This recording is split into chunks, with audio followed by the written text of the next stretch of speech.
Salam à tous, Baruch Hashem, Ashrenu, Matok Chelkenu. On a le souhait de reprendre le Sefer Etz Hadaat et on est dans le chapitre sur la volonté. On a vu ensemble que Kadosh Baruch Hu, il nous demande une seule chose en réalité, qui est tout le temps entre nos mains, peu importe ton niveau, peu importe combien tu te sens impuissant, tu peux toujours vouloir faire la volonté de Kadosh Baruch Hu. Et si tu te poses la question, mais à quoi ça sert, hein? Quelqu'un pourrait se poser la question et se dire, concrètement, l'essentiel, c'est quoi? C'est l'action. À quoi ça sert? Son bâton, on va marquer, voici l'homme qui a voulu servir Hachem toute sa vie. Ok. Nous, on se trouve dans le monde de l'action. La Torah a dit de manière claire dans Dvarim, chapitre 17, Lishmor et kol divrei Torah azot, betachok emael la'asotam. Tu es là pour garder toutes les paroles de cette Torah-là, toutes les lois qui sont ici présentes, et de les accomplir, la'asotam. Donc, c'est quoi l'essentiel? L'essentiel, c'est d'arriver à être dans l'action.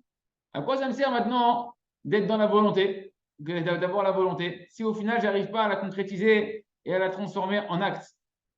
En réalité, les amis, ici se cache le secret du libre arbitre dont on a parlé ensemble.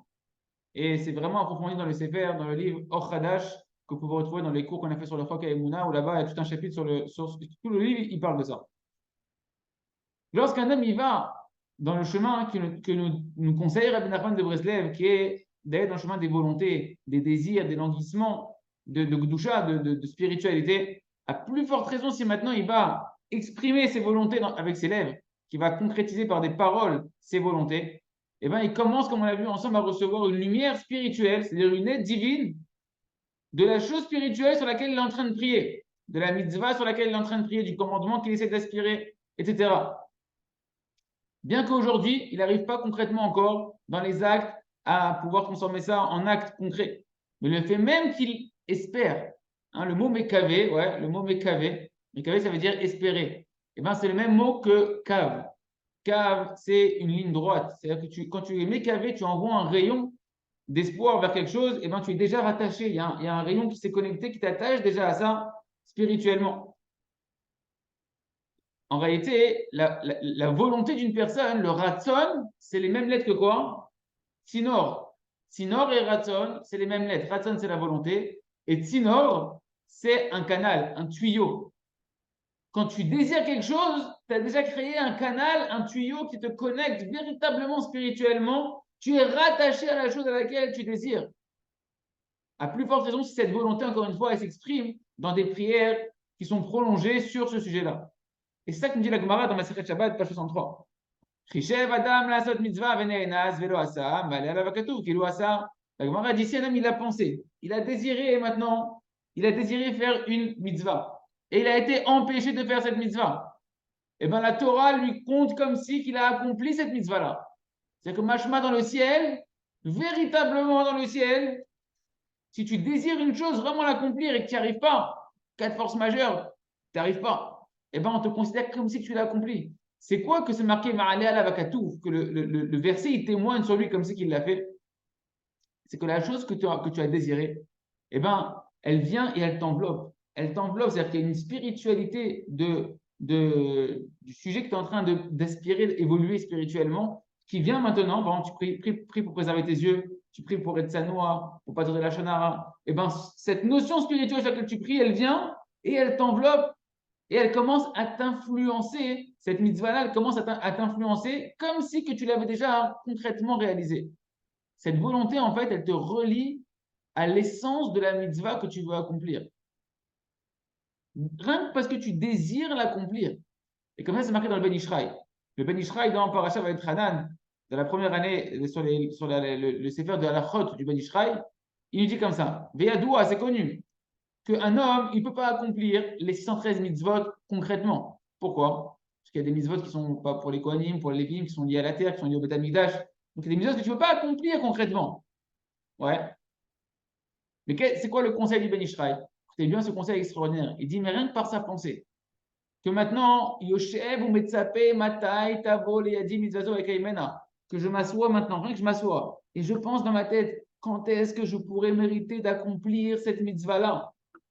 Ou bien, Alvaï, comment j'aurais aimé faire partie de celui qui peut accomplir cette mitzvah-là? Nershav, Lo, Bazek, Eilu, Kiyem, Kulam. Il dit le Ben Ishraï, c'est considéré dans le ciel véritablement comme si qu'il a tout accompli ce qu'il a désiré d'accomplir. Qu'est-ce qu'on voit ici? Que la pensée et la volonté, elles créent, mamash, une réalité véritable, jusqu'à ce qu'en réalité, toutes les gdushot, toutes les saintetés, les influences spirituelles qui proviennent de l'accomplissement concret de cette mitzvah-là, eh ben, elles viennent déjà sur l'homme, l'accompagner, l'influencer, rien que par la volonté et l'aspiration qu'il a vers une mitzvah. À Kivouï, comme on l'a dit, Kivouï, c'est l'espérance, ouais, eh ben, ça attire sur toi un cave, une lumière, un canal, un rayon de la chose à laquelle tu aspires, elle te relie déjà à ça. Et si tu continues à vouloir et à être fort dans ta volonté et à renforcer ses volontés et ses désirs, et ses prières, sans te culpabiliser, sans te persécuter sur le fait que tu n'arrives pas encore à l'accomplir, Ken, eh ben, tu mériteras que dans le ciel, on va t'accompagner, on va t'aider et on va te donner les forces à la concrétiser et à réussir concrètement à l'accomplir. Parce que c'est un klal. En davar omed bifne aratzon. Il n'y a rien qui tient devant la volonté d'un homme. C'est marqué dans le chemin dans lequel un homme veut aller, dans le ciel, on l'aide et on le conduit dans ce chemin-là. C'est-à-dire quoi? Il n'y a pas une chose que tu ne peux pas obtenir si tu renforces ta volonté sans cesse envers cette chose-là et que tu ne te désespères pas et ne te décourages pas. Parce que dans tout homme, il y a un peu de bien qui est caché en lui. Et si avec ce peu de bien-là, eh ben, l'homme il commence à y croire et il commence à le renforcer, il peut faire tomber tout le mal qui est autour de lui. Et pas simplement, on ne parle pas simplement des empêchements qui sont, tu vas dire, ouais, ça, je pense que je peux y arriver. Ouais, ça, je pense que je peux m'en sortir. Des choses que tu penses qu'avec ta force à toi, tu peux y arriver. Par exemple, une personne maintenant, elle veut se lever tôt le matin, malgré que c'est très difficile, qu'elle est très fatiguée, etc. Chacun comprend que s'il renforce sa volonté fortement sur cette chose-là, il méritera pour réussir à se lever tôt. Mais en réalité, le chidouche, ça c'est vrai pour toutes les mignottes, c'est-à-dire tous les empêchements qui sont dans tes capacités que tu penses que tu peux réussir à franchir. Mais le grand chidouche, la grande nouveauté qu'on doit comprendre ici, c'est bien que tu as des empêchements qui te paraissent insurmontables, que tu as beau prendre le scénario dans tous les sens, prendre le puzzle dans tous les sens, le casse-tête dans tous les sens, et tu te dis, mais je ne vois pas, c'est impossible que je m'en sorte. Par exemple, la personne, il est en prison. Et maintenant, il veut aller à Ouman à Rosh Hashanah sur le kibbutz de Rabbi Nachman. Et il sait qu'il a pris perpète, la bonhomme. Qu'est-ce que tu vas espérer sortir d'ici? Tu ne veux pas? C'est impossible. Et bien ici, une personne aussi, elle doit savoir qu'elle doit renforcer sa volonté. Malgré l'apparence qui paraît impossible, renforcer sa volonté, avoir une émouna, renforcer sa foi et sa croyance, une émouna shlema, une foi totale, que le fait même que je désire, ça me rapproche de cette chose-là. Et que badaï, si je continue à me renforcer, je mériterai d'accomplir ce à quoi j'aspire. Hachem, il me trouvera des solutions. Moi, je n'ai pas à me casser la tête des solutions. C'est Hachem, il a toutes les solutions entre les mains. Même celles que je n'ai pas pensé. Comme c'est marqué d'écouter Moharan, Torah 193. Sache, il me dit Rabbi Nachman. Écoutez bien ce qu'il dit. Regardez ce secret de Rabbi Nachman. C'est un secret qui est utilisé aujourd'hui par toutes les psychologies, les trucs de déchets d'égoïsme. Il dit Rabbi Nachman, sache que la pensée, écoute David, il faut se réveiller, c'est important. Sache que la pensée, elle a une puissance extraordinaire. Et si un homme y renforce et il accentue sa pensée sur une chose qu'il a envie, une seule chose, peu importe de ce monde-là ce qu'il veut, ce qu'il désire, il pourra accomplir que ce à quoi il pense et qu'il désire, ça se concrétise. Il nous dit, et même si, alors là, je sais que ça va faire plaisir à plein de personnes, et on parle essentiellement spirituellement pour nous, mais pour qu'on comprenne bien, il dit Rabbi Nachman, et même si une personne, elle renforce sa pensée énormément de vouloir avoir de l'argent, et bien comme ça va se passer, il aura beaucoup d'argent. Et comme ça pour chaque chose. Il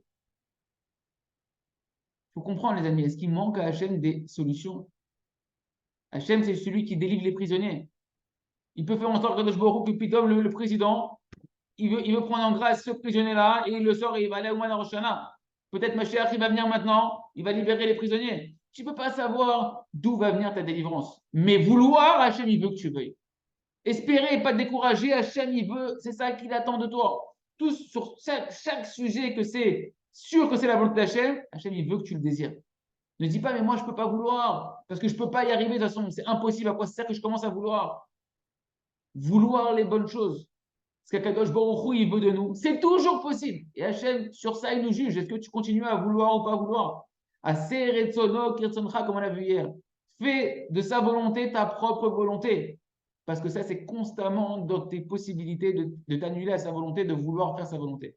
On finit avec ça, parce qu'il nous dit, ce verset-là, qui est un petit verset qui renferme à l'intérieur de lui énormément de secrets, dans Osha, Yudbet, Ve'ata belokecha tashuv, et toi, vers ton Dieu, tu reviendras. Chesed ou mishpat shmor, garde la bienfaisance et le jugement. Vekave el elokecha tamid, lui dit Oshéa. C'est Hachem à travers le prophète qui nous dit, et espère en Hachem constamment pour toujours. Qu'est-ce que ça veut dire quoi? C'est quoi le secret qui est caché ici? Quand c'est marqué, toi vers Hachem tu reviendras, okay? C'est marqué Ve'ata belokecha. Toi dans Hachem tu reviendras, pas vers Hachem. C'est marqué dans ton Dieu. C'est-à-dire quoi? Dans ou avec ton Dieu. Mashma chez Miché Ozer Lecha. C'est-à-dire que c'est qui t'aide à revenir vers Hachem? Ah, c'est Hachem. Et toi, avec ton Dieu, tu vas revenir. C'est quoi avec ton Dieu? C'est qu'Hachem, il est à tes côtés pour te faire revenir Bichouva. C'est lui qui va t'aider à garder la bienfaisance et le jugement, comme on a vu dans le Passouk. Et c'est quoi ce qu'on te demande de toi à la fin du verset? C'est quoi? Vekave elav tamid. Tu dois espérer en lui constamment. Plus tu vas augmenter ta idée des doutes, tes moments de ta journée où tu vas penser à ça, tu vas désirer te sanctifier, te purifier, vouloir être comme Hachem il veut que tu sois, etc. Peu importe les empêchements et la taille des empêchements qui stressent devant toi, que tu dis que c'est impossible. Si tu continues à ne pas te décourager, à vouloir, tu vas recevoir de Kadosh Baruch Hu une aide divine, un ascenseur qui va t'élever à un niveau que tu ne vas pas savoir d'où il est venu cet ascenseur-là. Et Hachem va t'ouvrir les portes de la tchouva. Yiratzon Shinsi Lekolze, Chazak, Ve Nitrazek.